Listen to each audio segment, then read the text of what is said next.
Hello friends, आप सभी का स्वागत है मेरे YouTube channel true love story पर। और आज हमारी जो न्यू स्टोरी स्टार्ट हुई है, शांगन स्टोरी, उसका सेकंड पार्ट मैं आप सबके लिए लेके आई हूँ। कहानी जैसे कि मैंने कहा था कि बहुत इंटरेस्टिंग है और मुझे लिटरली बहुत सारे कमेंट्स चाहिए और हाँ, लोगों ने कमेंट्स किए हैं, सो मैं इसका नेक्स्ट पार्ट डाल ही देती हूँ। तो इसका नेक्स्ट पार्ट चलो स्टार्ट करते हैं। जैसा कि हमने इसके पिछले पार्ट में देखा था कि विंग और वांगजी दोनों ही हीलिंग की पहाड़ियों से नीचे गिर गए थे और दोनों ही धधकते हुए लावा में गिर गए थे, जहाँ उनके जो फैमिली मेम्बर्स थे वो सब बस उन्हें जाते हुए देख रहे थे। वहीं वो लोग फिर हमें एक सीन दिखाया जाता है जहाँ विंग और वांगजी यानी कि वाइट रॉक पर्सन जो वांगजी था और ब्लैक रॉक पर्सन जो कि विंग था, वो दोनों एक अलग ही जगह पर खड़े थे जहां उन्हें लव गॉडेस मिलती है जो उन्हें कुछ बताती है। तो अब हम देखते हैं एक सीन जो कि जिंगशी का था, जो कि हमारे वांगजी का रूम है। जिंगशी में एक पर्सन जो कि बड़े ही सुकून से सो रहा था।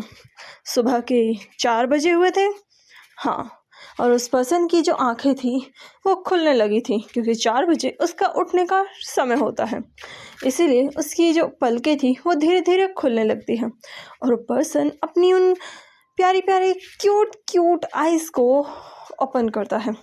जैसे ही उसकी आंखें खुलती हैं वो उस छत को देखता है, जिंगशी की उस वुडन रूफ को, और फिर वो अपने आप को देखता है। उस पर्सन की आइज़ जो कि गोल्डन कलर की थी उसमें कन्फ्यूज़न थी, कुछ असमंजस थे। पर्सन धीरे से बैठता है, उसने जो इनर रोब्स पहने हुए थे वो उसमें उस वुडन बेड पर बैठता है और अपने चारों तरफ देखता है। ये रूम, ये जिंगशी है, हर चीज़ अपनी ही जगह पर परफेक्टली स्टेबलाइज है, हर चीज़ बहुत ही अच्छे से रखी गई है। और वो पर्सन फिर अपने आप को देखता है, फिर इधर उधर देखता है, फिर खुद को देखता है। उसकी आंखें अचानक बहुत बड़ी बड़ी हो जाती हैं, उस पर्सन को जैसे कि कुछ हिट हुआ हो। तभी वो पर्सन धीरे से कहता है, क्या मैं जिंदा हूँ? और जैसे ही उसके मुंह से ये आवाज़ निकलती है, हम देखते हैं कि पर्सन और कोई नहीं बल्कि लान वांगजी है जो कि 16 साल का है। हाँ, लान वांगजी जो कि 16 साल का है, वो खुद को देखता है और अपने उस रूम को देखता है। जिंगशी आज भी पहले की तरह है, बिल्कुल वैसा ही जैसा लान वांगजी ने उसे छोड़ा था। हर चीज़ अपनी जगह पर है। उसकी बेचिन और ये याद आते ही वांगजी नीचे देखता है। बेचिन, वो उसे अपने हाथों में लेता है, अपने आप को देखता है, सब कुछ देखता है। तभी वांगजी सब कुछ रियलाइज़ करता है। वो और विंग तो हीलिंग की पहाड़ियों पर थे ना, और विंग और जैसे ही उसके दिमाग में विंग का ख्याल आता है, वांगजी क्या है, जैसे उसमें एक डर आ गया हो, वो उठता है और बाहर की तरफ जाने लगता है। लेकिन तभी वांगजी रुक जाता है। उसे रियलाइज़ होता है कि उसने तो अपने इनर रोब्स पहने हुए हैं, वो इनमें बाहर नहीं जा सकता। उसके अंकल, उसके ब्रदर क्या सोचेंगे, लेकिन वो जिंगशी में क्या कर रहा है? क्या उसके गगा उसे लेकर आए हैं? वांगजी के दिमाग में हज़ारों सवाल थे। वो जाता है और बाथ लेता है, जल्दी से अपने कपड़े चेंज करता है और दूसरे कपड़े पहनकर बेचिन लेकर वहाँ से बाहर निकलता है। वो जैसे ही बाहर जाता है वो बिल्कुल शॉक हो जाता है। आज गुस्सू अलग लग रहा था, बहुत ज़्यादा अलग। गुस्सू में स्प्रिंग का सीज़न है, लेकिन जब वांगजी और विंग गिरे थे तब तो विंटर था ना, इतनी जल्दी स्प्रिंग कैसे आ गया? वांगजी के दिमाग में सवाल थे बहुत सारे। तभी वांगजी को एक स्टूडेंट दिखता है। वांगजी स्टूडेंट को देखकर और ज़्यादा हैरान था। ये स्टूडेंट, ये तो सुशे है ना? हाँ, सुशे, जिसने उसके क्लैन को धोखा दिया था, वो उसके क्लैन में क्या कर रहा है? वांगजी के दिमाग में ये चीज़ हिट होती है। सुशे, वांग जी के मन ही मन हजारों सवाल चल रहे थे, फेस पर कोई एक्सप्रेशन नहीं थे। वहीं सुशे वांग जी को ग्रीट करता है और फिर वहाँ से चला जाता है और वांग जी ये सब देख रहा था कि तभी एक और स्टूडेंट आता है और कहता है सेकंड मास्टर लान। ये सुनकर वांग जी उस स्टूडेंट की तरफ देखता है अपने उसी स्ट्रेट फेस के साथ। दिमाग में हजारों लाखों सवाल थे लेकिन फेस पर नो एक्सप्रेशन। वो उस स्टूडेंट की तरफ अपनी उन काम आइज से देखता है। तभी वो स्टूडेंट कहता है मास्टर लान, आपको ब्रेकफास्ट के लिए बुलाया जा रहा है। ये सुनकर वांग जी बस मैं कहकर चलने लगता है, लेकिन उसका जो मन था, उसकी जो अंतरात्मा थी, वो चिल्ला चिल्ला कर उससे हजारों सवाल कर रहे थे कि ये सब हो क्या रहा है, वो जिंगशी में कैसे आया, वो तो पहाड़ी से गिर गया था ना, और ये सब क्या है, विंटर का सीजन अचानक समर में कैसे चेंज हो गया, क्या वो बेहोश था, कितने दिनों से वो बेहोश था, और जिंगशी में वो सब, और ये सुशे यहाँ क्या कर रहा है, सुशे तो मर गया था ना, नहीं सुशे ने तो पूरे प्लान को छोड़ दिया था, सुशे ने उन्हें धोखा दिया था, क्या हो रहा है ये सब। वांग जी के दिमाग में हजारों लाखों सवाल थे और वो इन्हीं सवालों के साथ उस हॉल में पहुंचता है जहां उसके अंकल और उसके ब्रदर वेट कर रहे थे। लान सिचेन जिनके चेहरे पर एक काम स्माइल थी। वांग जी अपने अंकल और ब्रदर को ग्रीट करता है और उनके साथ बैठ जाता है और उसके सामने फूड सर्व होता है।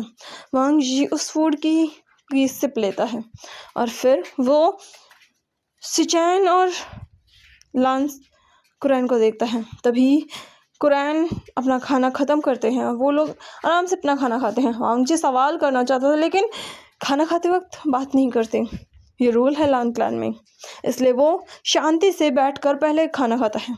खाना खाने के बाद शिचैन कहता है वांग जी। ये सुनकर वांग जी कहता है तभी शिचैन कहता है आज न्यू स्टूडेंट्स आने वाले हैं तो मैं तुम्हें कुछ मिशन देने वाला हूँ। पता चला है कि कई टाउन में कुछ प्रॉब्लम हो गई है तो तुम एक बार जाकर टाउन में देख कर आओ, फिर हम अंकल से बात करेंगे। ये सुनकर वांग जी कंफ्यूज होकर अपने ब्रदर की तरफ देखता है। वहीं लान सिचेन जो कि वांग जी के आंखों को पढ़ना जानते थे, वांग जी के मन को पढ़ना जानते थे, वांग जी के आंखों में इतने सारे सवाल देखकर वो भी कंफ्यूज हो जाते हैं और कहते हैं वांग जी तुम ठीक हो ना। इस पर वांग जी कहते हैं तभी लान कुरैन अपनी दाढ़ी को सहलाते हुए कहते हैं बहुत सारे सेक्ट के न्यू स्टूडेंट्स आने वाले हैं, इसलिए इन सब की रिस्पॉन्सिबिलिटी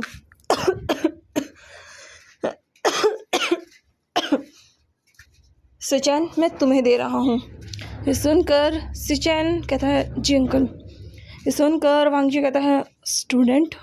तभी लान सिचैन कहते हैं वांग जी न्यू स्टूडेंट्स आने वाले हैं, न्यू सेमेस्टर स्टार्ट हो रहा है ना, तो यहाँ पर बहुत सारे स्टूडेंट्स आएंगे जिन क्लान से नी क्लान से और जियांग क्लान से और शायद वैन क्लान से भी। ये सुनकर वांग जी और ज़्यादा शॉक हो जाता है कि वैन को तो उन्होंने डिस्ट्रॉय कर दिया था ना, तो फिर वैन यहाँ कैसे आएंगे। वांग जी के दिमाग में फिर से वही सवाल थे और वो शिचैन की तरफ देखता है, पर शिचैन बस वांग जी को देखकर फिर वहाँ से जा चुके थे और वांग जी अपने दिमाग में हजारों लाखों सवाल लिए चल पड़ता है। उसे कुछ समझ में नहीं आ रहा था वो यहाँ क्या कर रहा है और उसके ब्रदर क्या बात कर रहे हैं, क्या सच में न्यू स्टूडेंट्स आने वाले हैं, कब, क्या वांग जी इतने टाइम तक सोता रहा कि न्यू सेमेस्टर स्टार्ट हो गया और वांग जी को कुछ पता नहीं। वांग जी तो अब एक सीनियर स्टूडेंट बन चुका है ना, वो तो इन सबका सीनियर है और वांग जी के पास तो बहुत सारी रिस्पॉन्सिबिलिटी है और उसके अंकल ऐसे बिहेव क्यों कर रहे हैं और इनमें से किसी ने उस लड़ाई के बारे में बात क्यों नहीं की।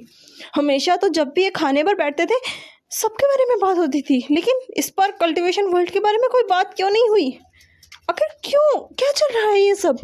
वांग जी के दिमाग में इतने सारे सवाल थे और वांग जी उन्हीं सवालों के साथ उस टाउन में पहुंचता है और वो एक पर्सन को लेकर वापस आने लगता है। तभी वांग जी और भी चीज़ें देखता है। वो स्टूडेंट जो कि युद्ध में मर चुके थे वो दोबारा जिंदा थे।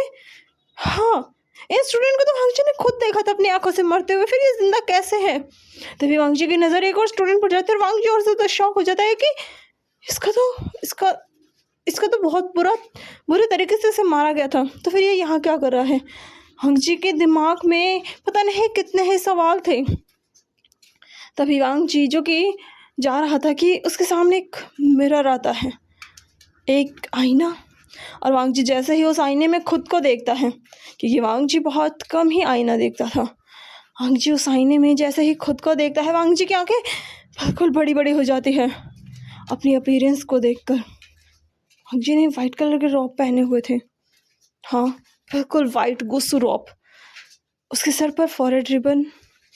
लेकिन ये सब चीज़ें उसे चौंका नहीं रही थी, उसे चौंका रहा था तो वांग जी का वो उम्र, वांग जी की उम्र। जब वांग जी मरा था वो 20 साल का था, लेकिन अभी वो 16 साल का है। वो उस 20-21 साल की उम्र से सीधा 16 साल की उम्र में। वांग जी थोड़ा कंफ्यूज होता है, लेकिन तभी वांग जी को कुछ हिट होता है। क्या वो फिर से अपनी लाइफ में वापस आया है? क्या फिर से अपनी पुरानी लाइफ में वापस आया है? क्या उसका रीबर्थ हुआ है? और जैसे ही वांग जी के दिमाग में ये रीबर्थ वाला कॉन्सेप्ट हिट करता है, वांग जी कुछ सदमे में चला जाता है। वांग जी सोचता है क्या मेरा रीबर्थ? और जैसे ही वो ये सोचता है, वांग जी स्टूडेंट्स की तरफ देखता है। अगर उसका रीबर्थ हुआ है तो इसका मतलब वो फिर से उस टाइम में आ गया जब वो 16 साल का था, जब न्यू सेशन स्टार्ट हुए थे, सारे स्टूडेंट्स आए थे और वो फर्स्ट टाइम उससे मिला था जिससे वो मिलना चाहता था, या जिससे उसकी डेस्टिनी जुड़ी हुई थी। वांग जी के दिमाग में अब ये रीबर्थ वाला कॉन्सेप्ट आ गया था। वांग जी उन स्टूडेंट्स को लेकर जैसे ही वापस गुसो की तरफ निकलता है, वो उस दरवाजे पर पहुंचता है कि तभी उसे आवाज़ आती है, कुछ लोग बहस कर रहे हैं। वांग जी को ये सीन कुछ जाना पहचाना लगता है, भले ही इस सीन को गुजरे कितना समय हो गया, लेकिन वो आवाज़ वांग जी कभी नहीं भूल सकता। उस पर्सन की वो आवाज़ जो कि वांग जी को किसी मेलोडी की तरह लगती है। वांग जी जैसे ही उस तरफ पहुंचता है, उसे कुछ लोग दिखते हैं जिन्होंने पर्पल रॉब्स पहने हुए थे। ये जिन कल्टीवेटर्स थे, नहीं जियांग, वो उन कल्टीवेटर्स की तरफ देखता है, उन लोगों की तरफ देखता है जिन्होंने पर्पल रॉब्स पहने हुए थे, और उनसे गुजरते हुए उसकी नज़र एक लेडी पर जाती है जिसने बहुत ही खूबसूरत पिंक कलर की ड्रेस पहनी हुई थी, और फिर एक पर्पल रॉब पर्सन पे, हाँ ये पर्सन वांग जी जानता है इसे, जियांग क्लैन का ये मुखिया बना था उसकी आंखों के सामने, लेकिन अभी ये जियांग क्लैन का सिर्फ एक यंग मास्टर है, जियांग चैन। तभी उसकी नज़र उस पर्सन पर जाती है जो कि सबसे बहस कर रहा था, वी वुशान, हाँ विंग। वांग जी जैसे ही विंग को देखता है, उसकी आंखें हल्की सी टपटपा जाती हैं, हल्की सी नमी थी उसकी आंखों में विंग को देखकर, और वो बस विंग को देखे जा रहा था। तभी एक स्टूडेंट ग्रीट करते हुए कहता है हंगजुन, और जैसे ही नाम वांग जी के कानों में जाता है और वहाँ मौजूद बाकी लोगों के कानों में, सब वांग जी की तरफ देखते हैं। वांग जी जो कि रुक चुका था विंग को देखकर, उसके कदम बिल्कुल ठहर चुके थे। तभी विंग आगे आते हुए कहता है सेकंड मास्टर लान। ये सुनकर वांग जी की हार्ट बीट्स बहुत फास्ट हो गई थी। उसका विंग पहाड़ी से नीचे गिर गया था, लेकिन विंग उसके सामने है। वांग जी के दिमाग में एक और चीज़ हिट करती है, क्या विंग का भी रीबर्थ हुआ है? तभी विंग कहता है मास्टर लान देखिए ना, हम अपना टोकन लाना भूल गए, अपना इनविटेशन कार्ड लाना भूल गए, लेकिन ये हमें अंदर आने ही नहीं दे रहे। आई नो, लेकिन फिर भी, ये बोलते हुए विंग अपनी सफाई दे रहा था। वहीं जियांग चैन कहता है हम इनविटेशन कार्ड वहाँ पर भूल आए, तो क्या आप हमें अंदर लेकर चल सकते हैं मास्टर लान? और ये बोलते हुए विंग बिल्कुल रिक्वेस्टिंग ट्यून में आ गया था, और उसकी वो सिल्वर आइज बहुत ज़्यादा शाइन कर रही थी, और वांग जी बस विंग को देखे जा रहा था। विंग जिस तरीके से बोल रहा था, वांग जी उसकी उस बोलने के तरीके से उन सबसे समझ चुका था कि विंग का रीबर्थ नहीं हुआ है, और अगर हुआ भी है तो विंग बस पास्ट में आया है, उसका रीबर्थ नहीं हुआ है, क्योंकि वांग जी को सारी मेमोरीज याद है जो भी इतना सालों में हुआ। सब कुछ याद है, लेकिन विंग को कुछ भी याद नहीं है। अगर होता तो विंग इस तरीके से बात ही नहीं करता, इस तरीके से वो बोलता ही नहीं। ये देखकर वांग जी अपने आप को संभालता है, क्योंकि वांग जी अभी कंफर्म नहीं था, वो अभी कंफर्म नहीं था। उसे लग रहा था कि ड्रीम है, अगर ड्रीम है तो वांग जी इस ड्रीम को कभी टूटने नहीं देगा। वो इस ड्रीम में पूरी लाइफ, पूरी कई सदियों तक कैद होकर रहना चाहता है, ये ड्रीम। और वांग जी फिर अपनी आवाज़ में उस कंपन को दबाते हुए कहता है, अंदर आने दो इन्हें। वांग जी की वॉइस जो कि काफ़ी डीपर थी, काम थी, इसे सुनकर वो डिसाइपल जो कि दरवाजे पर खड़ा था वो कहता है, जी जी मास्टर लान। और ये बोलकर वो वांग जी को ग्रीट करता है और वांग जी अंदर चला जाता है। तभी विंग उस पर्सन को देखता है जिसे वांग जी स्ट्रेचर पर लेकर आ रहा था। उसके चेहरे पर, उसकी बॉडी पर कुछ काली धारियाँ थी। देखकर विंग थोड़ा कुछ सोचने ही लगता है, लेकिन वांग जी बिना विंग को देखे अपने एक कपड़े से, अपने पावर से उस पर्सन के चेहरे को भी ढक देता है। वहीं विंग कुछ बोलने ही वाला था कि तभी विंग को एहसास होता है कि वो कुछ बोल नहीं पा रहा, क्योंकि वांग जी ने उसके मुंह पर साइलेंसिंग चार्म लगा दिया था। क्योंकि वांग जी जानता था कि विंग कुछ बोलेगा, और वांग जी नहीं चाहता था कि विंग फिर से अपनी लाइफ को डिस्ट्रॉय कर दे। वो इस बार विंग को उस बात पर नहीं चलने दे सकता था जिस बात पर विंग चला था, जिस बात से पर चलने से उसकी पूरी लाइफ डिस्ट्रॉय हो गई थी, जिस बात पर चलने से विंग ने अपना सब कुछ खो दिया था। वांग जी इस बार विंग को सब कुछ नहीं खोने देगा। ये सोचकर वांग जी अंदर जाता है। वो अपने अंकल को उस स्टूडेंट को सौंपता है, और फिर उसके बाद वांग जी सीधा लाइब्रेरी में जाता है और वहाँ जाकर वो किताबों को ढूंढने लगता है जिसमें इस रीबर्थ के कॉन्सेप्ट के बारे में इंफॉर्मेशन हो। और ढूंढते ढूंढते वांग जी सीक्रेट लाइब्रेरी में पहुंच जाता है, जहाँ बहुत ढूंढने के बाद, बहुत मशक्क़त करने के बाद वांग जी को फाइनली एक बुक मिलती है। और वांग जी जब उसे पढ़ता है तो उसे पता चलता है कि लाइफ की कुछ गलतियों को, ये यूँ कहें गॉड की गई कुछ गलतियों को ठीक करने के लिए गॉड एक और चांस देता है, जिसे लॉग रीबर्थ का नाम देते हैं। जब इंसान कुछ ऐसी गलतियां कर दे या ऐसे कुछ हो जाए जिससे एक नहीं, एक से ज़्यादा लोगों की लाइफ पर इफ़ेक्ट पड़े, तो इंसान को फिर से मौका मिलता है सब कुछ ठीक करने का, उसे जिसके अंदर सबसे ज़्यादा गिल्ट हो।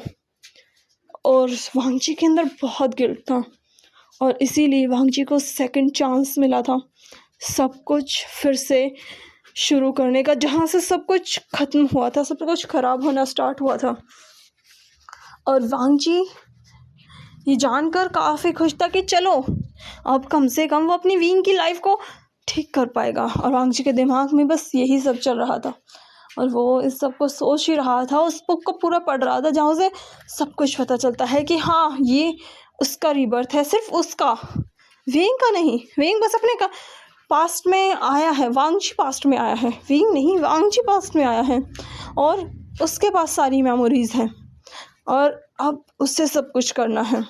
ये सोचकर वांग जी बस ठान लेता है कि वो कुछ भी हो जाए, चाहे उसे कुछ भी क्यों ना करना पड़े, वो विंग को गलत पाथ पर नहीं चलने देगा, और उसे सबसे पहले वो सब कुछ करना होगा जिससे सब कुछ ठीक हो जाए। विंग डिमोनिक पाथ पर चला क्योंकि विंग की मजबूरी थी, और वांग जी इस बार उसे मजबूर नहीं होने देगा।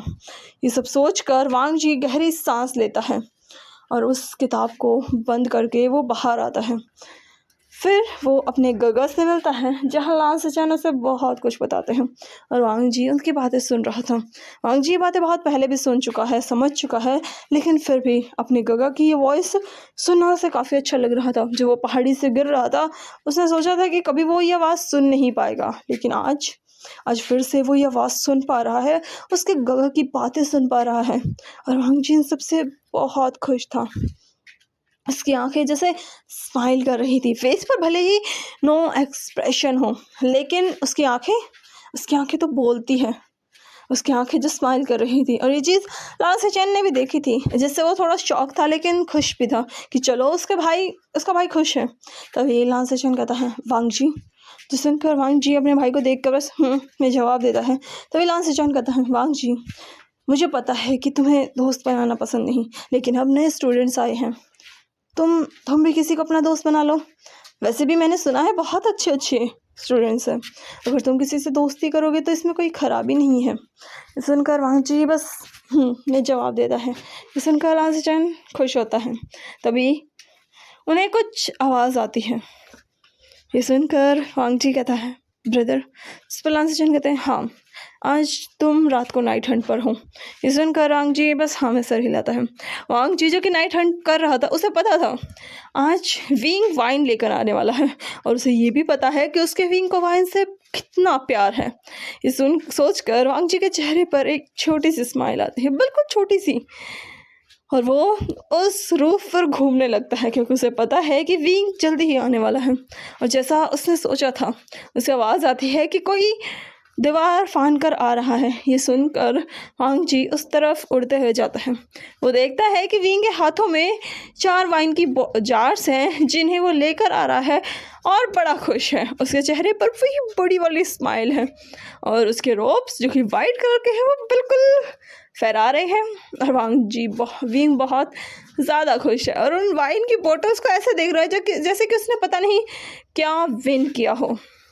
और वांग जी बस उसे देख रहा था। तभी वांग जी फिर से विंग से लड़ना चाहता था, इसलिए वो कहता है, लान क्लान में वाइन पीना मना है। और ये सुनते ही विंग जैसे फ्लिंच हो जाता है, और वो वांग जी की तरफ देख कर कहता है, सेकंड मास्टर लान। इस पर वांग जी कहता है तभी विंग कहता है, वो वाइन। तभी विंग कहता है, क्यों ना हम थोड़ा नेगोशिएट करें। आप एक काम करो, आप एक जार रख लो और मुझे जाने दो। और ये बोलकर विंग एक जार को वांग जी की तरफ बढ़ाता है, और वांग जी मन ही मन खुश होता है कि विंग वही हरकतें कर रहा है। तभी वांग जी अपने फेस पर वही गुस्सा जो नकली था उसे दिखाते हुए कहता है, लान क्लान में रिश्वत देना मना है। ये सुनकर विंग कहता है, ये रिश्वत नहीं है, ये तो गिफ्ट है, और गिफ्ट तो एक्सेप्ट कर लेनी चाहिए। आप ये वाला रख लो। सुनकर वांग जी अपने उस गुस्से वाले फेस से विंग को देखता है, जो देख कर विंग कहता है, सेकंड मास्टर लान। लेकिन तभी वांग जी बीच निकालता है और सीधा विंग पर अटैक कर देता है। विंग जो कि फाइट में बहुत अच्छा था, वो वांग जी की उस स्वॉर्ड का सामना करता है और वांग जी को डिफीट करने की, उसे हराने की कोशिश करता है, और दोनों के बीच फाइट होती है। लेकिन वांग जी जिसके पास उसके उन बीते हुए 3 सालों का एक्सपीरियंस और था, क्योंकि उसने पास्ट में बहुत भयानक बैटल की है, इसी वजह से वो विंग से थोड़ा अच्छा था फाइट में, और वो अपनी इस कलाकारी को दिखाता भी है और विंग को अच्छे से पीछे करता है। और विंग जो कि वांग जी के साथ फाइट में बिजी था, उसे एहसास ही नहीं होता कि कब वांग जी उसकी उस प्यारी प्रेशियस वाइन की बॉटल्स को टुकड़ों में काट देता है, और वो वाइन की बॉटल्स नीचे गिरकर फूट जाती है। और वांग जी ये कर विंग की तरफ देखता है, जहाँ विंग गुस्से से और वांग जी को घूरे जा रहा था, और विंग का गुस्सा देखकर वांग जी मन ही मन खुश होता है कि उसका ये क्यूट सा विंग गुस्सा करते हुए कितना क्यूट लगता है। और विंग गुस्से से वांग जी के ऊपर और भी एग्रेसिवली फाइट करने लगता है। अभी विंग के पास एक जार बचा हुआ था, और वांग जी उसे भी तोड़ देता है, क्योंकि वो नहीं चाहता था कि विंग को किसी भी तरीके से पनिशमेंट मिले। लेकिन विंग तो पनिशमेंट चाहता था, हाँ, उससे पनिशमेंट चाहिए थी, और इसीलिए वो ये सब कर भी तो रहा था। और विंग बस वांग जी से फाइट किया जा रहा था, और आखिर में उसका वो लास्ट जार भी गिरकर टूट जाता है, जिससे विंग बहुत गुस्सा होता है। और वही वांग जी विंग को अपनी तलवार की नोक पर लेता है कि तभी शिचेन की आवाज़ आती है, वांग जी, मास्टर वी। ये सुनकर विंग और वांग जी नीचे आते हैं। तभी शिचेन, जिसने अपने हाथों को पीछे बांधा हुआ था, अपने उसी हल्की सी स्माइल के साथ कहते हैं, मास्टर वी, आप इतनी रात को यहाँ। तभी शिचेन की नज़र उन जार्स पर जाती है जो कि टूटे हुए थे, जिनसे शायद वाइन नीचे ज़मीन पर गिर चुकी थी। हल्की हल्की स्मेल भी आ रही थी, जिससे शिचेन समझ जाते हैं कि मास्टर वी क्या कर रहे थे, और वांग जी ने उन्हें रोका है। ये देख कर शिचेन हल्की सी स्माइल के साथ कहते हैं, मास्टर वी, लान क्लान में वाइन पीना मना है, और ये रूल्स के अगेंस्ट है, आपको अंकल के पास चलना होगा। ये सुनकर विंग के चेहरे पर बस हल्का सा गुस्सा था और वो नाक चढ़ाते हुए कहता है ठीक है। ये बोलकर वो शिचेन के पीछे पीछे चल रहा था और वांग जी विंग के पीछे पीछे। लेकिन विंग का वो नाक चढ़ाना, वो पाउटी फेस वांग जी को बहुत क्यूट लग रहा था और उसके चेहरे पर स्माइल थी। हाँ, छोटी सी ही सही लेकिन थी तो सही। और वो बस विंग को देखे जा रहा था, विंग की उस मस्तानी चाल को देख रहा था और वांग जी बस मन ही मन खुश हो रहा था कि फाइनली वो अपने विंग से फिर से मिल पा रहा है, उससे बातें कर पा रहा है, उससे लड़ पा रहा है, सब कुछ कर पा रहा है। और वांग जी से लिटरली बहुत खुश था। और फिर वो लोग अंकल कुरैन से मिलते हैं, जहाँ अंकल कुरैन उसे अपना वही घिसा पिटा लेसन बताते हैं कि लानकरण में ये करना मना है, लानकरण में ये करना, सारे रूल्स इसे एक बार में ही सिखा देते हैं। और विंग, जिसके दिमाग में कुछ भी नहीं जाता, और ये बात खुद वांग जी को भी पता था कि विंग के दिमाग में एक भी बात गई ही नहीं है, सारी बातें उसके सर के ऊपर से गई हैं। लेकिन फिर भी विंग ऐसे प्रेटेंड करता है जैसे कि उसे तो सब कुछ समझ में आ रहा है। और फिर उसके बाद विंग वहाँ से चला जाता है, लेकिन वो वांग जी को घूरते हुए जाता है। तभी लान सिचेन वांग जी से कहते हैं वांग जी, इस पर वांग जी कहते हैं तभी शिचेन कहते हैं मास्टर वी तुम्हारे अच्छे दोस्त बन सकते हैं। ये सुनकर वांग जी अपने ब्रदर की तरफ देखता है।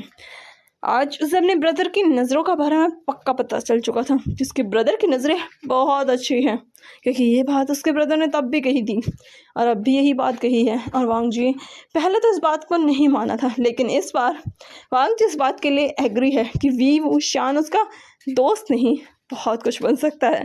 और ये सब सोच कर वांग जी अंदर अंदर थोड़ा ब्लश भी करता है। तभी लान सिचेन कहते हैं वैसे मास्टर वी फाइट में काफ़ी अच्छे हैं, तुमने उनके साथ तलवारबाजी की, तुम्हें कैसी लगी? इस पर वांग जी कहता है ठीक है। ये सुनकर लान सिचेन कहते हैं वांग जी उसे दोस्ती करने की ट्राई करो, मास्टर वी मैंने सुना है बहुत अच्छे इंसान हैं। ये सुनकर वांग जी बस में जवाब देता है और वहाँ से चला जाता है। और लान सिचेन बस उसे देख रहे थे हल्की सी स्माइल के साथ। और वांग जी वहाँ से सीधा अपनी जिंगशी में आता है। हाँ, जिंगशी में अपने आउटर रोप को निकालता है, उन्हें पहनता है और बेड पर लेट जाता है। लेकिन उसके दिमाग में बस विंग था, सिर्फ विंग। तो चलिए मिलते हैं इसके नेक्स्ट पार्ट में, देखते हैं कहानी आगे किस मोड़ पर जाती है और कैसे हमारा ये लान वांग जी डार्क लान वांग जी में चेंज होता है। एंड डोंट वरी, वांग जी कोई एग्रेसिव या फिर कोई वाइल्ड या फिर अजीब सा इंसान नहीं बनेगा। जैसे मेरी स्टोरी में वांग जी हमेशा क्यूट स्वीट होता है, ये वांग जी क्यूट या स्वीट तो नहीं, लेकिन हाँ जो अनटेम्ड वाला वांग जी है उसकी तरह रहेगा, लेकिन ये डेमोनिक कल्टिवेटर तो ज़रूर बनेगा। और विंग की मैं थोड़ा सस्पेंस रखती हूँ। आई होप आपको ये कहानी का सेकंड पार्ट भी पसंद आया हो। अगर पसंद आया हो तो कमेंट ज़रूर करें, क्योंकि आपके कमेंट लिटरली मुझे मोटिवेशन देते हैं। और अगर आपको कोई भी अपने थॉट्स शेयर करने हो कि दी प्लीज़ कहानी में ये चीज़ ऐड कीजिए, तो मैं कोशिश करूँगी कि मैं आपकी जो पसंद है उसको पूरा कर सकूँ, आपकी ड्रीम्स को फुलफ़िल कर सकूँ, आपकी जो इमेजिनेशन है उसको फुलफ़िल कर सकूँ। तो अपनी थॉट्स मेरे साथ शेयर कीजिए। थैंक यू सो मच मेरी स्टोरी को देखने के लिए, और अपना ध्यान रखिए। Bye bye, take care.